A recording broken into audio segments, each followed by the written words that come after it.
네, 안녕하세요. 장신 괴테입니다. 잘 지내셨죠? 네, 이 시간에는요, 우리 구약 속에서 볼 수 있는 이스라엘의 역사에 대해서 한번 살펴보도록 하겠습니다. 자, 이스라엘의 그 시작은 바로 이 아브라함 되겠습니다. 아브라함. 하나님께서 아브라함을 부르셨고요. 네, 그의 아들 이삭, 그리고 그의 아들 야곱을 통해서 이스라엘이라는 이름을 얻게 되었죠. 그리고 야곱의 12아들이 있었고, 야곱 12아들 중에 요셉이 먼저 애굽의 총리로 가게 됩니다. 애굽의 총리로 먼저 가게 되고요. 야곱이 있던 땅에도 흉년이 들어서 이제 요셉이 총리로 있는 애굽으로 들어가게 됩니다. 가족 70명을 이끌고 함께 들어가게 되죠. 이 사람들이 이제 히브리 사람들이라고 하게 되는데, 이 사람들이 애굽에서 430년간 지내게 되죠. 430년간 애굽에서 지내게 됩니다.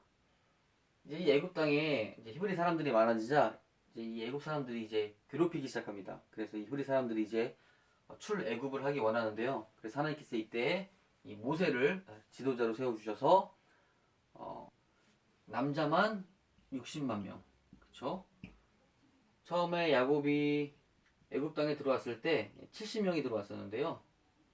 430년 만에 60만 명, 남자만 60만 명이고 다 합치면 한 200만쯤 된다고, 여자와 아이들 다 합치면 200만쯤 된다고 하죠. 그러니까 엄청나게 정말 인원수가 많이 늘어났죠. 하나님께서 아브라함에게 너의 자손을 하늘의 별같이 많게 해주시겠다는 그 약속대로 이렇게 인원수가 많아졌습니다.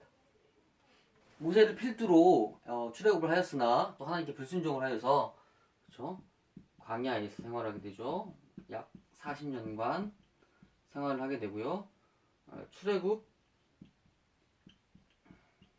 1세대들은 이 광야에서 모두 죽게 됩니다. 그리고 하나님께서 예배하신 그 땅에는 출애굽 2세대, 그러니까 이 1세대들의 자손들이죠. 이 자손들 2세대와 이때 당시에 이제 리더는 모세에서 여호수아로 바뀌게 됩니다. 모세는 또 하나님 앞에서 화를 냈기 때문에 가나안 땅에 들어가지 못하고 여호수아에게 그 자리를 물려주고 사라지게 됩니다. 이제 여호수아를 필두로 해서 하나님께서 예비하셨던 가나안 땅에 들어가게 되는데요.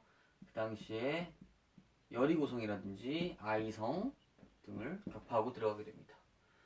그리고 하나님께서 예비하셨던 바로 그 가나안 땅에 입성을 하게 되고요. 이 가나안 땅에서 12지파대로 하나님께서 땅을 분배해 줍니다. 하나님께서 사사들을 세우시고 이 사사들을 통해서 하나님께서 직접 이스라엘 민족을 다스리게 되시죠. 근데 이 이스라엘 민족이 이 사사 말고 자기들을 다스릴 왕을 원하게 되죠. 이제 하나님께서는 많이 실망하셨지만 그래도 허락을 하시게 되고요. 그래서 이스라엘 나라의 첫 번째 왕이 바로 사울 되겠습니다.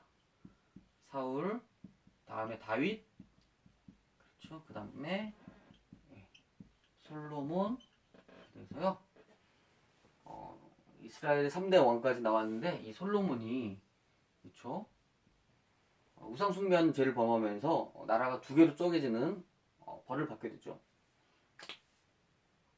그래서 북쪽은 이스라엘이라고 부르고요, 남쪽은 유다라고 부릅니다. 12지파 중에 북이스라엘의 10지파, 그리고 남쪽 유다는 유다 지파와 베냐민 지파 두 지파만이 남쪽 유다의 지파가 되겠습니다. 그래도 그 왕의 정통성은 남유다에 있습니다. 왜 그러냐면 하나님께서 이 다윗과 약속을 하신 게 있죠.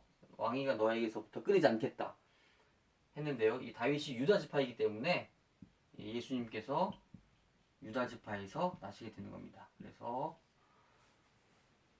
그 왕의 정통성은 남유다에 있다, 이렇게 볼 수가 있겠습니다. 북이스라엘에서는요 전체 19명의 왕이 나타났고요. 남쪽 유다에서는요 20명의 왕이 나왔습니다. 결국에는 이제 하나님을 잘 섬기지 못해서 두 나라 다 망하게 되는데요. 이 북이스라엘은 그렇죠? 아수르라는 나라에 멸망을 당하게 되고, 남쪽 유다는 바벨론이라는 나라에 멸망을 하게 됩니다. 하나님께서는 그 예레미야 선지자를 통해서 이 바벨론에 70년간 포로로 잡혀갈 것이다 라고 예언을 하셨죠. 그리고 이 당시에 강대국이었던 바벨론이 또다시 바사에 멸망을 당하게 되고, 바사의 왕이었던 이 고레스 때에 포로로 잡힌 지 70년이 되어서요, 하나님께서 이스라엘 백성들을 다시 이스라엘 땅으로 보내주시게 됩니다. 그래서 우리 성경에 보면 강대국이 바벨론에서 바사로 바뀌게 되죠. 이 바사는 세계사에서 보면 이제 페르시아가 되겠습니다. 페르시아. 현재로 치면 이제 이란이 되겠고요. 이 바벨론은 현재로 치면 이라크가 되겠습니다. 이 바벨론은 현재로 치면 이라크라고 보겠습니다. 이라크. 그렇죠? 그리고 이제 우리 성경에 나오지 않는 신약과 구약의 중간사에 헬라가 있겠습니다. 헬라 시대. 알렉산더 대왕 아시죠? 알렉산더 대왕 아시죠? 그리고 이제 예수님 시대로 들어오면 바로 로마 시대가 되겠습니다. 그래서 우리 성경에서 보면 구약에서는 이 바사까지 나오는데, 신약으로 넘어오면서 예수님 시대에는 로마 시대이지 않습니까? 그 이유가 신약과 구약 사이에 약 400년간의 공백기가 있는데요. 그 시대가 바로 이 헬라 시대였겠습니다. 그래서 로마 시대로 들어오면 헬라 문화도 있고 로마 문화도 있고 이렇게 섞여 있죠. 그 이유가 바로 우리 성경에는 이 헬라 시대가 기록되어 있지 않기 때문입니다. 이 시기를 암흑기라고도 하고 신구약 중간기라고도 하고 그런 상황입니다. 자, 다시 한번 정리해 보겠습니다. 야곱이 가족들을 이끌고 애굽으로 들어가게 되고요. 애굽에서 430년간 살다가 모세를 통해서 출애굽을 하게 되죠. 그리고 모세가 죽고 여호수아를 통해서 가나안 입성하게 됩니다. 가나안 땅에 입성하게 되고요. 그 다음에 사사들이 다스리다가 이스라엘 민족들이 왕을 원하게 돼서 왕을 세워줍니다. 하나님께서 1대 왕이 사울, 2대 왕이 다윗, 3대 왕이 솔로몬이고요. 솔로몬이 우상 숭배하는 죄를 지어서 나라가 두 개로 나눠지게 되죠. 그래서 그 두 나라가 바로 북쪽 이스라엘, 남쪽 유다입니다. 그렇죠? 12지파 가운데 북이스라엘이 10지파, 남쪽 유다는 유다와 베냐민 2지파만 남쪽 유다가 됩니다. 이 북이스라엘에는 19명의 왕이 있었고요. 남쪽 유다는 20명의 왕. 북이스라엘은 그렇죠? 아수르의 멸망을 당하고요. 남쪽 이스라엘은 바벨론의 멸망을 당합니다.